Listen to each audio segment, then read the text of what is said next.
Back here on CBS Sports HQ, the Lions lose on the final play of the game. Dan Campbell at the podium. Let's listen in. And thought our defense played really well today. You know, minus one play that was in our hands. You know, but we were there to make a play. We didn't. And but other than that, I thought we did some really good things. Got off the field, got a takeaway. Offense, 1:41 on the clock, no timeouts. Lincoln in the field, score, and go for two. We get it, and we get an L. So it's probably the way the guys fought.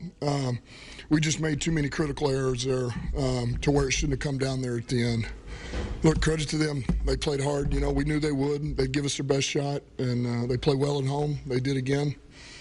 And we'll see them in a couple of weeks. Be good. What was the explanation you got on the 2-point? 70 reported. Yeah. Did Decker report as well? Yeah, the explanation was 70 reported. Did Decker report? Yes.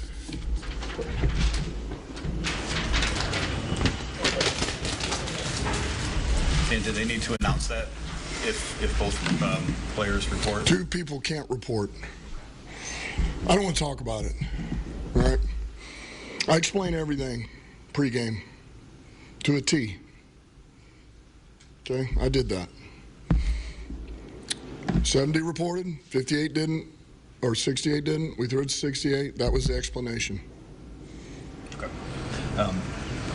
Can you just explain the mentality to go for two there at the end? Obviously, you wanted to keep the game in your hand and try to win it. I told the offense that we were going down 1:41 left. We're going to go down and score, and then we're going to go for two and finish this game out. I told them that, and so that's what we were doing. And being backed up, that didn't change anything when you get backed up to the backed up where? To the 7 instead of the 2 from the 2-point play. Did you think at all? We were going for the win.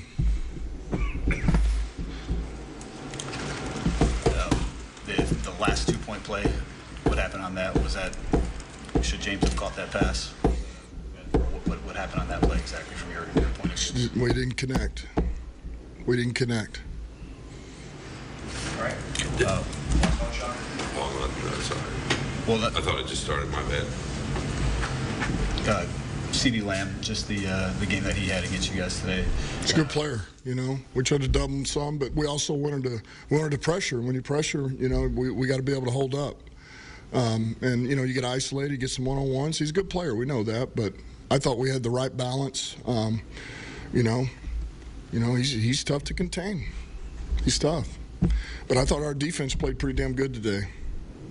We can see the frustration in your face. Can you just explain where it comes from right now? Is it the result? What would you be? Would you be frustrated right now? I mean, is it on the call? Is it on the execution? Is it, you know, what is? I don't like losing, Dave, and that's what happened. We lost, and that bothers me. You know, it bothers me. I don't like having an L, so that's the frustration. I'm sorry. I don't mean it at you.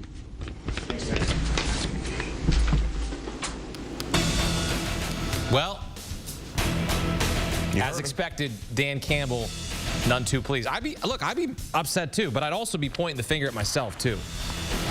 He said, I don't want to talk about it. He kind of talked about it. He said that 70 reported, that's Dan Skipper, and he said 68 reported, that's Taylor Decker. But the referee says 68 did not report. Correct. And he was upset. He was spicy, and, you know, you can't blame him, but you can blame him because you could have kicked the PAT and you could be in overtime right now, giving yourself a chance. He told the guys yeah. at the beginning of the drive, we're going to score and we're going for two. We'll win it. So he kept his word. Yeah. He told them they were going to go for two and win it. The thing is, somebody didn't tell the official that 68 and 70 were reporting. And he also said before the game, he went through the steps just in case if they needed to run the play. So he said verbatim, I went through every step with the refs. So clearly, it was communicated. Yeah, but that doesn't give you a pass. It doesn't give you a pass. Like, just because you report it beginning of the game or pregame, you still have to report it in the situation. Yeah, as a player. And as I mentioned to you, that is a play that you may run one time. So you have to make sure you get everything right. You dot every I, you cross every T, because you can't run it again. Like, it's like the punt, the fake punt. Yeah. They're running that one time. Correct. Because when you put it on film, we all will dissect it, and we all will be prepared to see it if it happens again. That 2-point play, and that's why I was a bit concerned in trying to continue to attempt the 2-point, converting the 2-point, because you don't have a money play. Most money plays, you only have one money play for situational moments, where it's 4th and 30. You have a money play for that. Yeah. Right? A 2-point play where you gotta go get 2. You have a money play for that. You know, if it's 3rd and 33 scenario, where we gotta convert it, you have a money play for that. Most times, most coordinators don't have 2 guaranteed buck-in money plays. So when you got hit with the penalty, like, okay, man, it didn't work out. Let's win it in overtime. But as he said, I gave the guys my word. We're going to go for 2 and win it. So he, regardless of where the ball was placed, it seemed like he was going to go for 2. Did you ever play in a game in your career where that situation played out? At the end of a game or during a game where you had a miscommunication like that? No. With an eligible player or an ineligible player? No.